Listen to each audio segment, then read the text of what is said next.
Bonjour et bienvenue sur Automoto pour essayer un scooter électrique français de la marque Excity basé à Grasse, l'Artelec 870. Scooter au look très original, au gabarit relativement compact. Regardez cette face avant, ça fait un peu pélican je trouve. Ouais, c'est gros nez comme ça. Et ça, le pare-brise, c'est une option. Regardons le châssis avec des bons pneus Michelin, route 13 pouces à l'avant. Alors on a des pneus hiver sur notre modèle d'essai. Freinage à disque, plancher plat, toujours très pratique pour pouvoir poser un sac.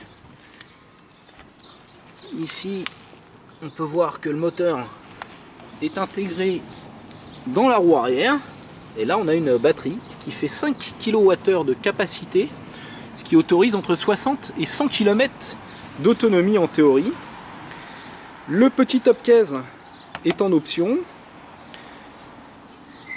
On va regarder l'instrumentation, très classique, vitesse, état de la charge, autonomie, le trip, mais c'est un trip total, on n'a pas de trip partiel, et l'état de puissance. Ici on a une marche arrière, c'est rigolo. Le klaxon. On va regarder la boîte à gants tant qu'on y est. Relativement étroite, mais on peut quand même mettre des affaires. Alors là, le petit trou, c'est pour pouvoir placer une prise USB en option. La finition, c'est quand même très léger. On va regarder le coffre. On appuie là. Alors ce coffre qui est pas très grand.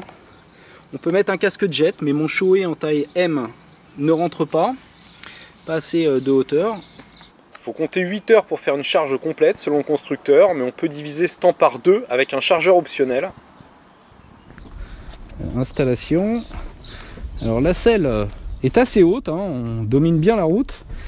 Par contre on n'a pas beaucoup d'espace au niveau des jambes, et vous voyez mon genou vient vite buter contre la clé de contact. Allez hop, on débéquille. Et c'est parti. Et vous voyez, je tourne sur place. On a vraiment un très bon rayon de braquage, parfait pour la ville.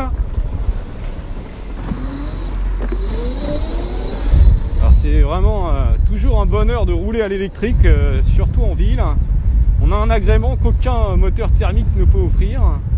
Je dirais que ça marche comme un 125, un 100 plutôt cm3 à l'axel. On a un véhicule extrêmement agile, on l'a vu avec le rayon de braquage. Ça se confirme pour se faufiler entre les voitures, c'est un vrai régal. Par contre au niveau de l'amortissement, c'est franchement pas ça.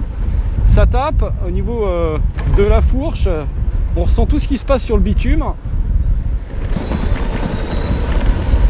Alors le freinage est plutôt efficace, mordant. Par contre, faut se méfier, on bloque vite l'arrière, il n'y a pas d'ABS.